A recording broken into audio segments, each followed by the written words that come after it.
Dear students, the last topic in P block elements part 2 is noble gases, group number 18.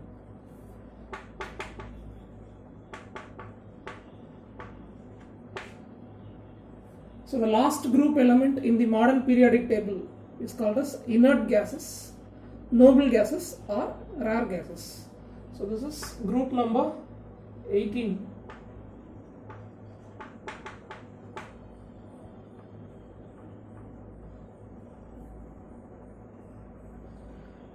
So what are the members of group number 18?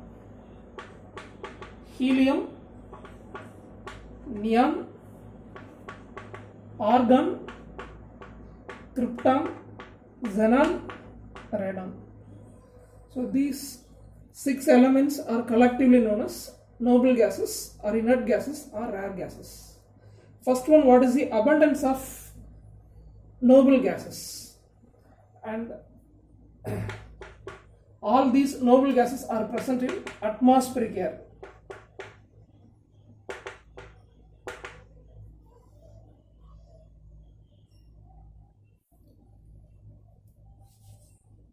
So they are occur in atmospheric air and its abundance is approximately 1%. So when we take atmospheric air, it has approximately 78% nitrogen, 23% oxygen, remaining other gases like carbon dioxide and noble gases. So approximately 1% of noble gas is present in the atmospheric air. So how can we obtain noble gases from the atmospheric air? So as we followed for nitrogen gas, oxygen gas, the same will be followed for inert gases also. We have to isolate noble gases from the atmospheric air. Atmospheric air is a mixture. From the mixture, we have to isolate the 1% of inert gas. So we are going to remove the other gases like nitrogen, oxygen, carbon dioxide.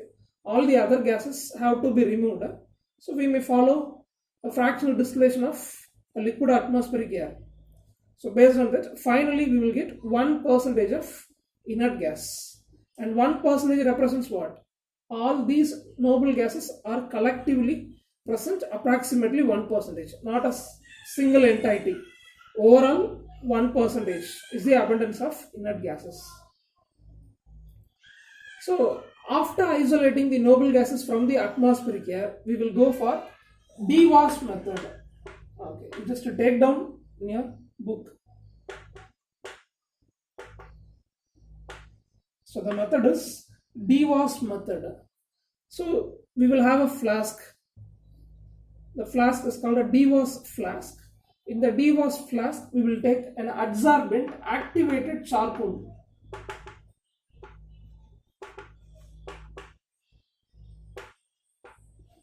So activated coconut charcoal can be acting as adsorbent. As we studied in surface chemistry lesson, the charcoal behaves as an adsorbent. So based on the process adsorption, we can easily separate the components of this one. So 1% of inert gas contain all these members. So individual noble gas can be isolated or separated from this 1% using this DeVos method. So in DeVos flask, we will have adsorbent. The adsorbent will adsorb these gaseous molecules. So based on that, we can easily separate individual component. So this is called a DeVos method. Next, the physical properties.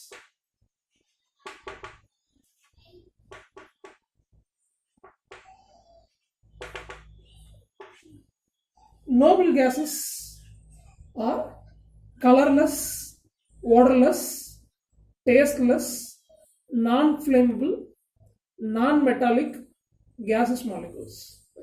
So these are all the physical properties of noble gases. They are colorless, tasteless, odorless, non-metallic in nature, and they are highly non-reactive in nature. This is main thing. they are non-reactive in nature. Then they are existing as monoatomic species. What about other elements like hydrogen, nitrogen, oxygen, sulfur, phosphorus? All these elements will exist as a molecule, maybe a diatomic, triatomic, or polyatomic molecule. But noble gases will exist as a monoatomic species, so that we call this as even monoatomic molecule also, right? So they are highly non-reactive in nature. They are existing as monoatomic individual atoms, right? Now the question is why they are non-reactive in nature. It won't involve in the chemical reactions. Mostly, some exceptions are there. Mostly these noble gases are non-reactive in nature. The reason is completely filled electronic arrangement, as we studied in 11th.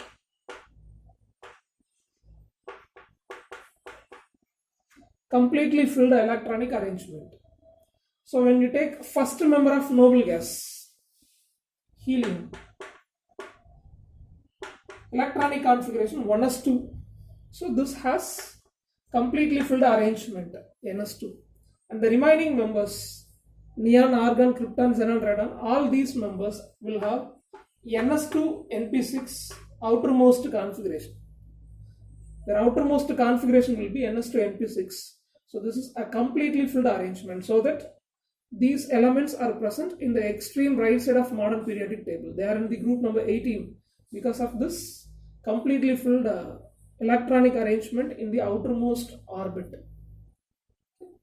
So noble gases are non-reactive in nature due to completely filled arrangement. It won't lose electron as well as it won't gain electron, and it will not share electrons to make bond with other elements.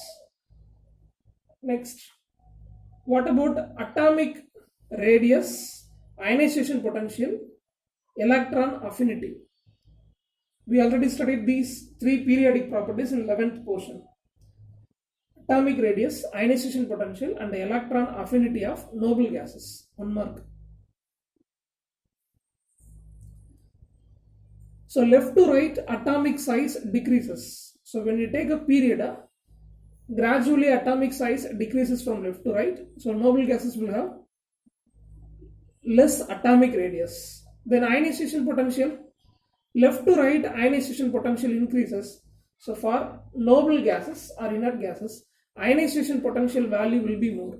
And one more question is, the first ionization energy of inert gases will be more than the other elements. Comparing all other elements, first ionization energy of noble gases will be more.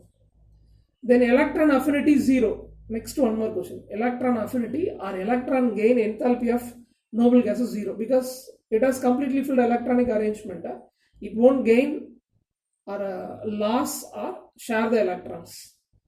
So atomic size will be lower for inert gases. Ionization potential value will be more, especially first ionization energy.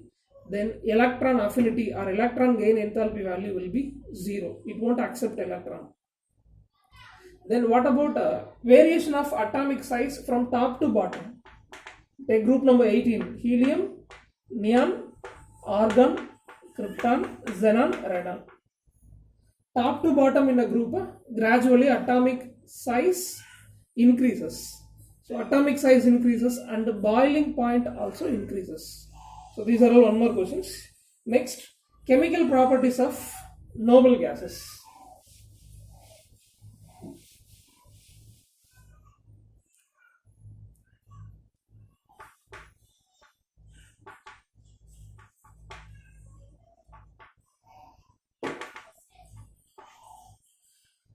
So as we studied already, noble gases are inert in nature. They are non-reactive in nature. But few exceptions are there. Example, xenon and krypton. So these two noble gases will involve in certain chemical reactions. First, we can take halides of xenon. Right? So when the inert gas xenon combines with fluorine at different conditions, we will get different halides. So when xenon combines with one molecule of fluorine in the presence of nickel at 400 degrees Celsius, we get xenon difluoride. When xenon combines with two molecules of fluorine in the presence of nickel or acetone at 400 degrees Celsius, we get xenon tetrafluoride. When xenon combines with fluorine in the presence of nickel at 200 atmospheric pressure,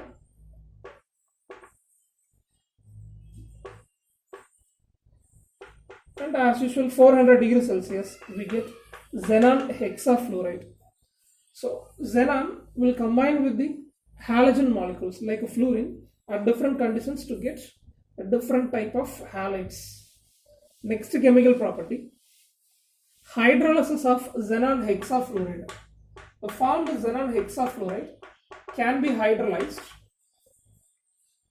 So it can be obtained as xenon trioxide with the liberation of hydrogen fluoride. So this is next chemical property. Then xenon hexafluoride is heated in a sealed quartz vessel. So quartz vessel is made up of silica. So when xenon hexafluoride is heated at 50 degrees Celsius in a sealed quartz vessel, it becomes xenon oxytetrafluoride with the liberation of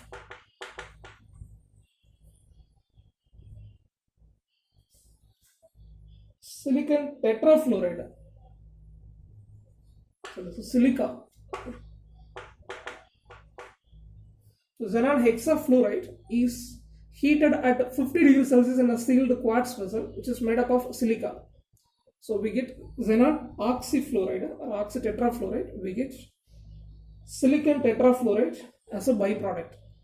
Then further heating will give you different type of compounds. One more xenon oxyfluoride can be obtained. So we heat the formed oxyhalide again. So we get one more oxyhalide with the liberation of silicon tetrafluoride. Then further heating will give you oxide. Xenon oxide can be obtained. So xenon trioxide will be formed with the liberation of silicon tetrafluoride. The next chemical property, reaction of xenon hexafluoride with sodium hydroxide. The concentration of sodium hydroxide is 2.5 molar. Okay, so the molarity is 2.5. When xenon hexafluoride is treated with sodium hydroxide, this is an important reaction. It forms sodium perxenate.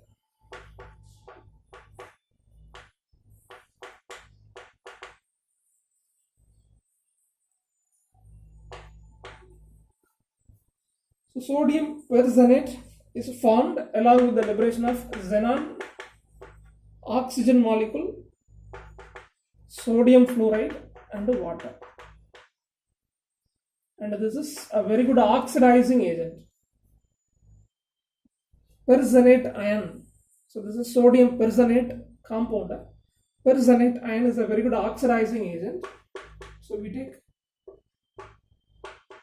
perxenate ion, which is oxidizing manganese 2 ion into permanganate ion, MnO4 minus. So this is the oxidizing ability of perxenate ion. So along with permanganate ion, we get xenon trioxide and water. So these are all the common chemical properties of xenon. And xenon forms different type of addition compounds, right? Coordination compounds and addition compounds will also be formed. Example, xenon combines with platinum tetrafluoride, it forms a coordination complex.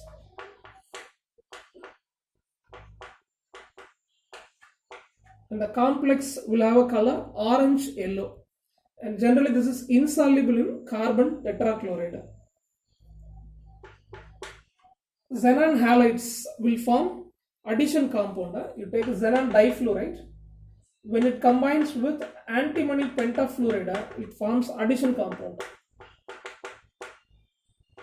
So between xenon difluoride and antimony pentafluoride, weak physical forces of attraction present, like van der Waals and so on. Instead of antimony pentafluoride, if you take tantalum pentafluoride, we get one more addition compound, tantalum pentafluoride. Instead of tantalum pentafluoride, we can take boron compounds also, like boron trichloride or trifluoride, like that. So xenon and the halides of xenon can form addition compounds and coordination compounds. Next, one more question. Like xenon difluoride, xenon dichloride is also available. This compound is also forming. So we have evidence for the formation of xenon dichloride also. Next, how can we prepare krypton difluoride? As I told, noble gases are generally inert in nature. Xenon and krypton will involve in chemical reactions. So we can get krypton difluoride for the direct combination. Krypton gas and fluorine gas are combining at 183 degrees Celsius and electricity will be passed. So due to electric discharge, these two gases are combining together to form krypton difluoride. Or else, along with these two gases, we can add antimony pentafluoride also. So we will get an addition compound, krypton difluoride, antimony pentafluoride. So we may get addition compound like xenon. Then important one mark. What about structure of xenon based compounds? Xenon fluoride,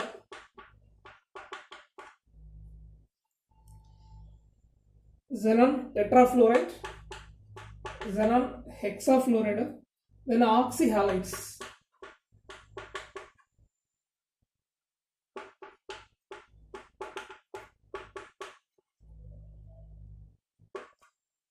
Xenon trioxide. For all these xenon based compounds, hybridization and geometry is given. This is sp3 dehybridization. Generally this will have a trigonal bipyramidal structure, but due to lone pair bond pair repulsion we get linear structure. So hybridization and the structure is important. Page number 93. We just revise the table column. Then xenon tetrafluoride, sp3d2 hybridization, expected geometry octahedral, but according to VSEPR theory we get the structure square planar. So I already explained the variation of structure based on VSEPR theory in last class. So in the interhalogen compounds we already discussed. The same concept is adapted here also. So xenon hexafluoride, sp3d3 hybridization, expected geometry pentagonal bipyramidal, but here we have a distorted octahedron.